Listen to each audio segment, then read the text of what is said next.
Welcome to a divisional recap round of Sharp Football Analysis. I'm Warren Sharp. I'm going to be talking to you today about my reactions to each of the divisional round games. We're also going to hit on my thoughts on the Sean McDermott firing, the shocking firing to the Buffalo Bills former head coach. And we're going to talk a little bit about some of these games moving forward. Stay tuned.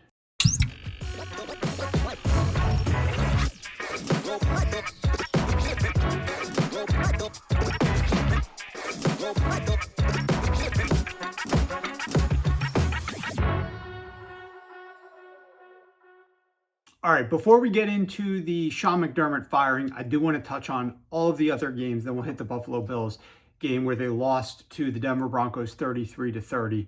Let's start off with discussion about the Rams winning in overtime 20-17. This game was very surprising to me from the sense of the way that Sean McVay was calling the plays in this game. The Los Angeles Rams had a definite advantage in the ground game. Number one rushing offense against the number 28 run defense. And yet there was a point at this game where the Rams were 34 pass dropbacks to only 10 running back runs. That's right, 34 passes to 10 running back runs. This was a game at that point that they were either leading or at worst tied for 44 of the 45 minutes. I took that snapshot at the end of the third quarter. It made no sense to be that pass heavy with a quarterback whose finger was banged up entering this game, super cold weather situation, and you've got a great run game.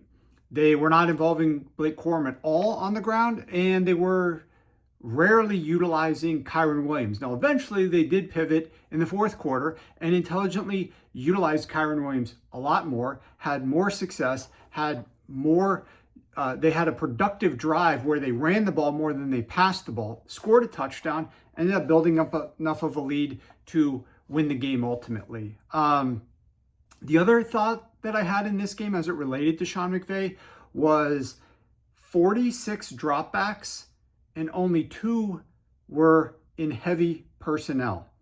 44 were in 11 personnel.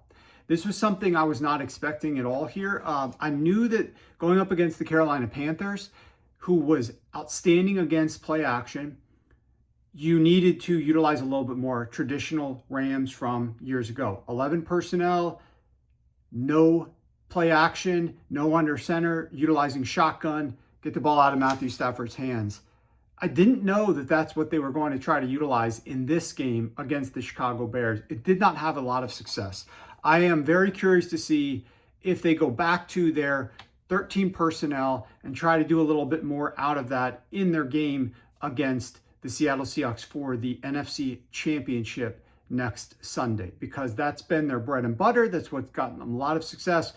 But in the playoffs, it's been old school Rams, 11 personnel, shotgun, throwing the ball a lot, and I think it hasn't, frankly, it hasn't had a lot of success. You can see from the results, they almost lost both of those 2 games, once to the Carolina Panthers, once to the Chicago Bears. Both times the LA Rams were favored in those games. So to almost lose those games and have play calling like this, I tweeted at the time, and I firmly believe it still, if they lost that game, that's on Sean McVay.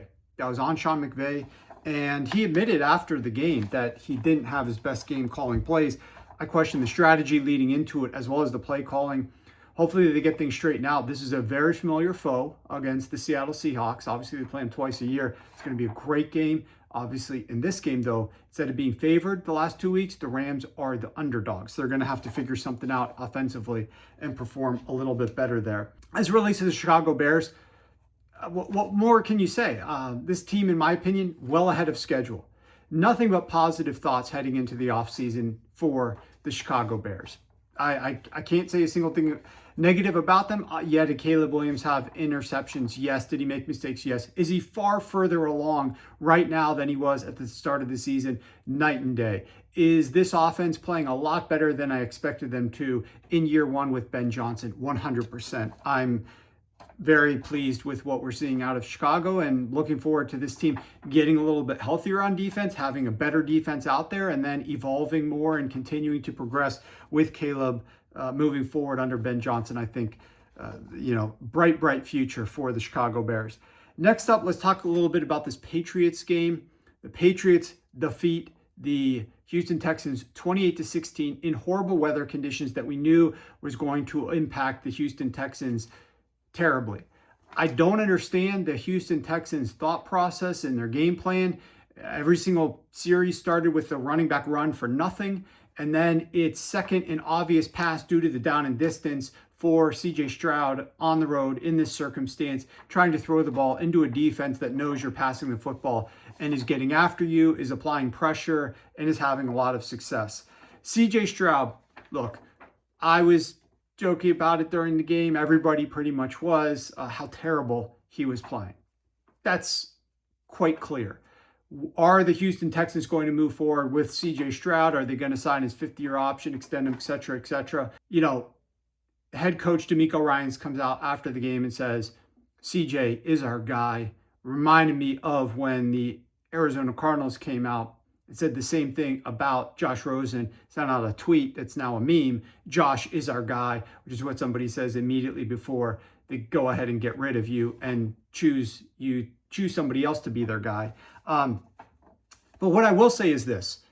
CJ Stroud was playing that game behind one of the worst offensive lines in the NFL that suffered multiple injuries during the game, was already playing with an injury from last week. So their line wasn't even the same as it was the week before, and it was bad to begin with. Without any sort of rushing support at all from a run game, without his wide receiver one, and then his tight end one after the first drive where they marched the ball down the field. Thanks to that tight end one, he goes out for the rest of the game.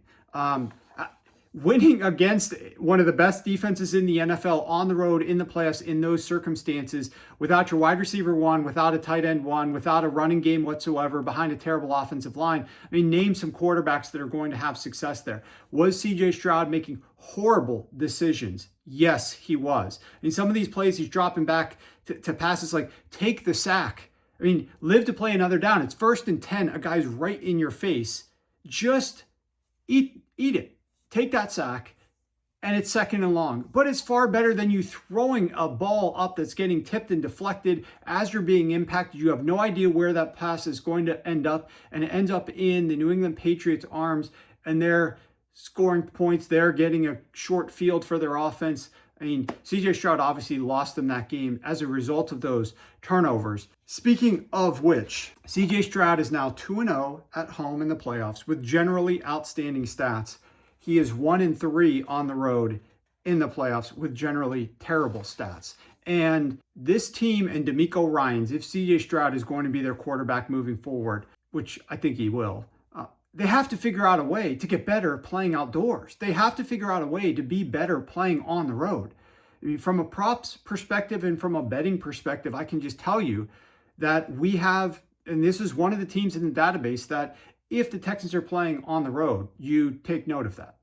You cannot apply the same stats and look at the same logic from when they're playing at home to when they go on the road. They are worse on the road, specifically worse outdoors, and they got to figure out a better way to get better. I don't know if it's DeMeco Ryans forcing them to practice outside in different conditions. I don't know what it is, but this team, unless you are going to be an absolute powerhouse, which to be fair, their defense is, but if you're going to be an absolute powerhouse as a team, offense, defense, special teams, all 3 phases, and you can get the number 1 seed and the Super Bowl is going to come through the AFC Championship in Houston, and you're never going to leave, that's the only way that you can afford to be this poor on the road. But generally speaking, you're going to be playing road games outdoors. I know in the AFC South, you're playing in Jacksonville for the Jacksonville Jaguars. You're playing in Tennessee. So some of these games that you're playing away from home aren't necessarily like the worst and most hostile weather conditions that you could face, but they need to figure out a way to be a lot better on the road if they're going to have success moving forward. CJ Stroud, terrible performance. Some caveats with the people that he was working with there. Seattle, obviously just steamrolled. They did not need Sam Darnold to do anything at all in this game except don't lose the game. What do you have, like 12 completions? You don't need to do anything here. It'll be interesting to see how his oblique is doing. Head coach Mike McDonald said there was absolutely no setbacks, so he should be okay moving forward.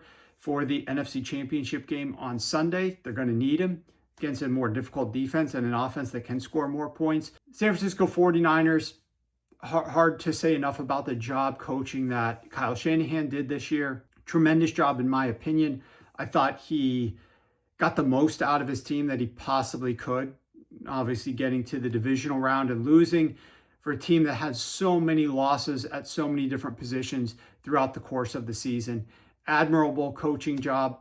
Generally speaking, admirable performance from Brock Purdy as well in the loss. Not his best game, of course.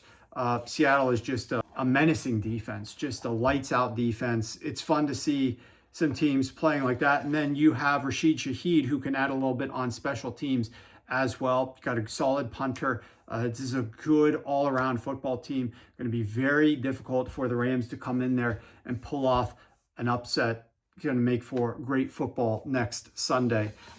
Okay, before we get into the Bills game against the Denver Broncos, talk a little bit about that, plus Sean McDermott. I do want to mention that you're watching this podcast because probably you're subscribing to it, and if you're not a subscriber, you need to be. Just hit the subscribe button. But if you've been a subscriber, you've seen all these best bets that I give out at the end of the show every week. Last 2 weeks, wild card round, divisional round, I didn't count either of those. We won both of the props that I was mentioning at the end of the show. And I'm now 15-3 when I'm giving my best bets to clients.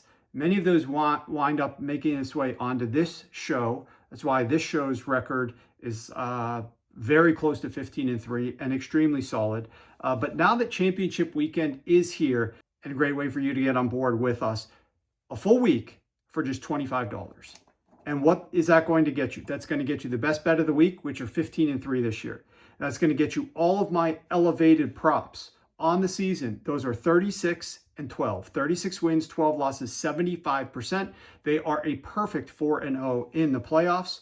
That's also going to get you any sides, totals, anything else that we have for the conference championship round from now till next Sunday. Everything for just $25. You're not going to find a better deal. We're never going to do a better discount than this at this stage in the postseason while we are rolling as strong as we are on these bets. The best bets, perfect 2-0 in the postseason. Elevated props, perfect 4-0 in the postseason. You'll get all of those. Go to sharp.football or click the link in the description below to claim this offer before we start moving on plays for the conference championship week. Okay, Sean McDermott.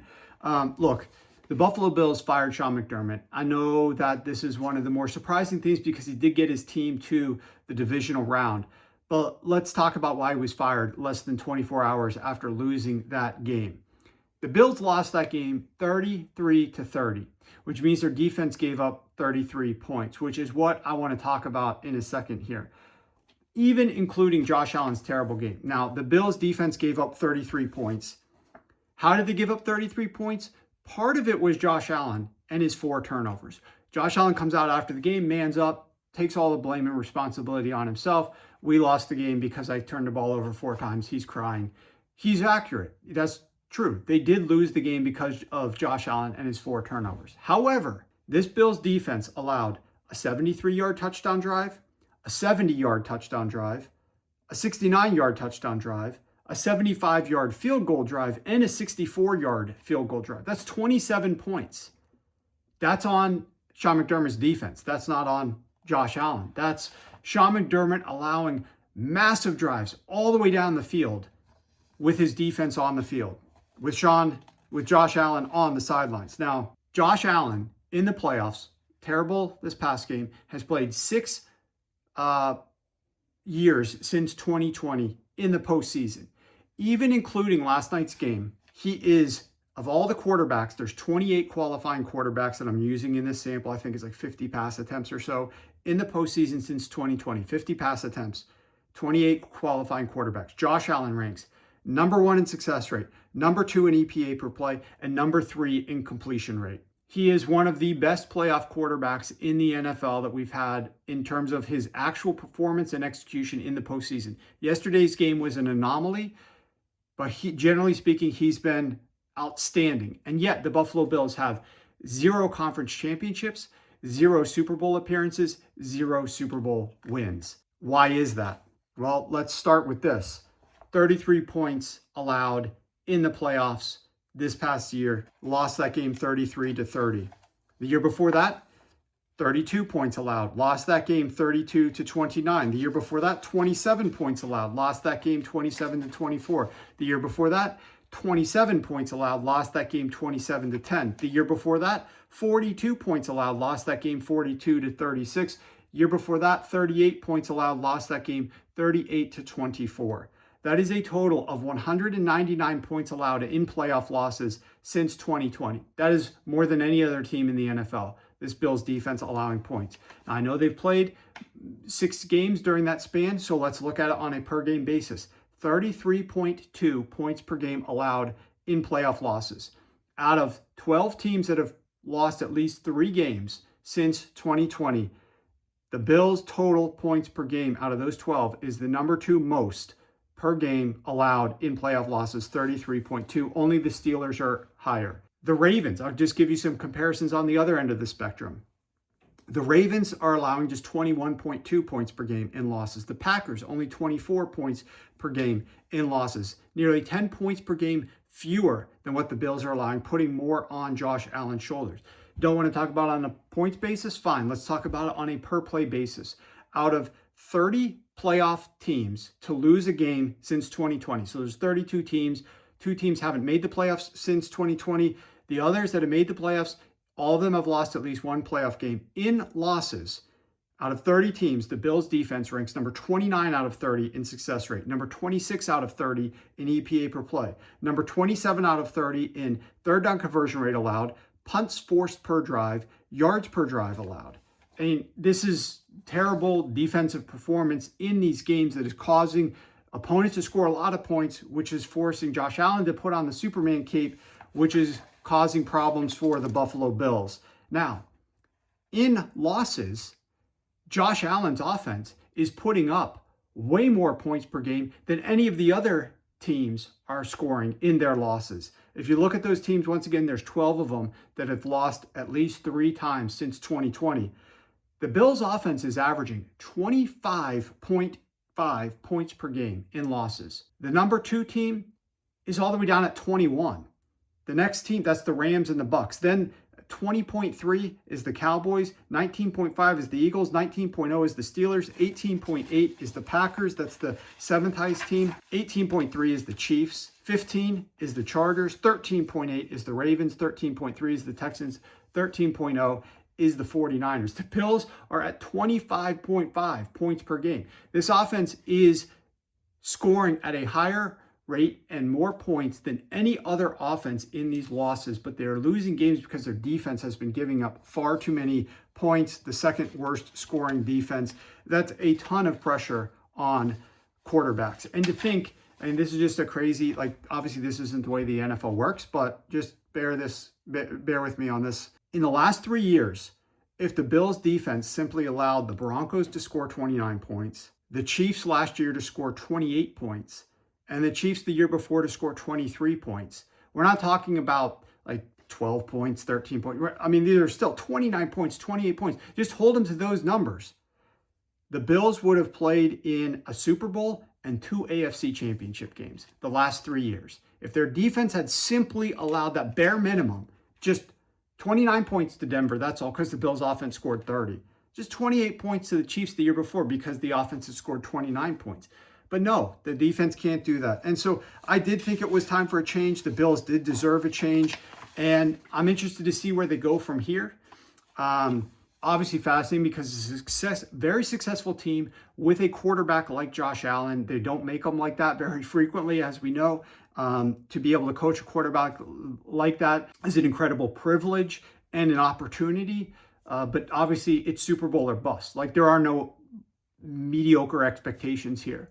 You have to outperform Sean McDermott, which is playoffs basically every year. Figure out a way to go further than that. They won a Super Bowl. Now, I will say, the most obvious logical guy that I could think of, the first thing that comes to mind for me and many others was Brian Daboll. Brian Daboll obviously worked with Josh Allen, took him to incredible heights, and then was hired to coach far worse quarterbacks with far worse offensive lines and far worse situations and roster in New York. And the results were not very pretty. But I look back at Josh Allen's 3 years with Brian Daboll, the last 3 before he left and took the head coaching job. That's 2020, 2021, 2022. And then the 3 years since. So we've got a nice 6-year comparison, 3 years with Daboll, 3 years post Daboll. And every stat for Josh Allen pretty much is a little bit worse after Daboll left. With Daboll, a little bit better. But the main thing that you have to realize when you're looking at comparisons here for this Bills offense with Brian Daboll there was some of the things that Brian Daboll would emphasize. And that was quick starts, jumping out to leads, performing well early so that Josh Allen doesn't have to play Superman late in the game. And that's the exact opposite of what's been happening with this offense and Josh Allen of late, in more recent years. And I got one key stat. Let me see if I can find it here. I wrote an article, published it up at Sharp Football Analysis today that talks a little bit about some of my thoughts on this decision. But there's a great stat here that I think is very useful. Here it is. Halftime leads. Okay. During those 3 years with Brian Daboll, the offense was scoring at a clip such that they held 34 halftime leads and trailed only 9 times at halftime. In the 3 years since, they've trailed 23 times at halftime. 9 times in 3 years with Daboll's offense, 23 times since Daboll left. Same time span. And that's absolutely remarkable. And it forces so much more on Josh Allen in the second half of the game. I've got tons of stats and analysis. You can read this up at the website if you want to dig a little bit deeper. But bottom line here is that this offense was better with Brian Daboll, and I think would be better when Brian Daboll returns if they do go that route. They still need to fix the defense. This team, even if Daboll were to get the offense to perform a little bit better, they still need to fix the defense from a schematic perspective, from a week-to-week, how do we game plan to minimize the opponent perspective. They have to do a better job of that than when Sean McDermott was here. So you got to go out and get a defensive coordinator that's going to mesh well with some of the players. That's going to bring a creativity, a uniqueness, and aggression, and a way to limit opposing scoring better than what McDermott's defense did. Otherwise, you're still not going to get to where you want to get. It's a combination. We've seen pretty much all of these teams that are at this stage, championship weekend, I'd argue with the exception of Matthew Stafford, who is not nearly a dual threat like Josh Allen is, who cannot do as much off script, who cannot do anything basically with his legs, but from an arm talent perspective, still one of the best that the NFL has seen.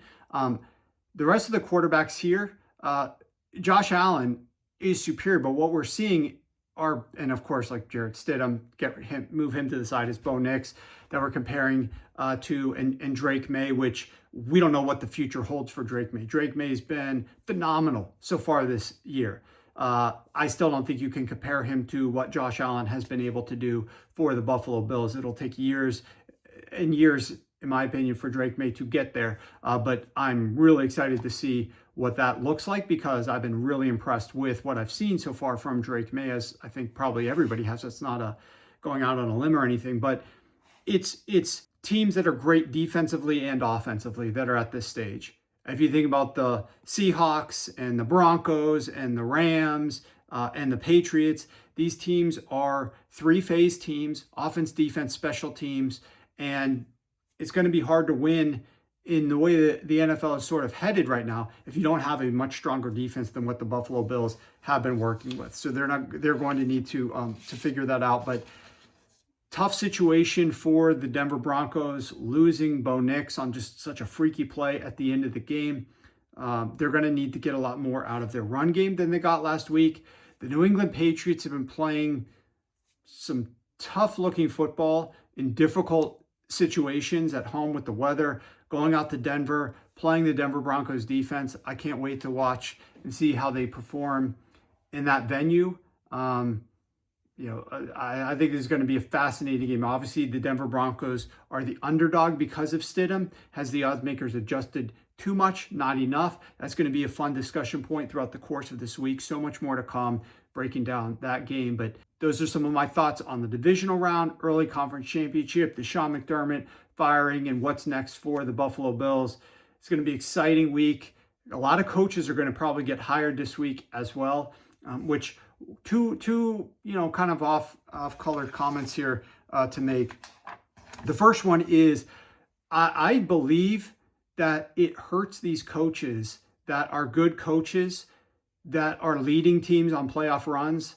It's just such a detriment that these other teams get head starts looking at all these other coaches and filling voids and positions. Meanwhile, think about Robert Saleh with the San Francisco 49ers having to conduct some interviews before the game last week in Seattle, then scrambling as soon as the game's over to go conduct more interviews. And he wants to get another head coaching job, deserves it, should get that opportunity. But why force those distractions upon him while he's trying to get his team ready for a game? It's definitely a detriment. It's not a positive. There's nothing positive about that, about having to juggle all these other distractions while you're trying to focus on game plan, scheming up, and working around the clock to try to get ready for opponents. I think that's a very difficult thing to do for coaches in the postseason, and unfair that these guys have to be put in that position. Personally, I would like to see the offseason calendar get pushed forward just a little bit so that these coaches could have more time to interview.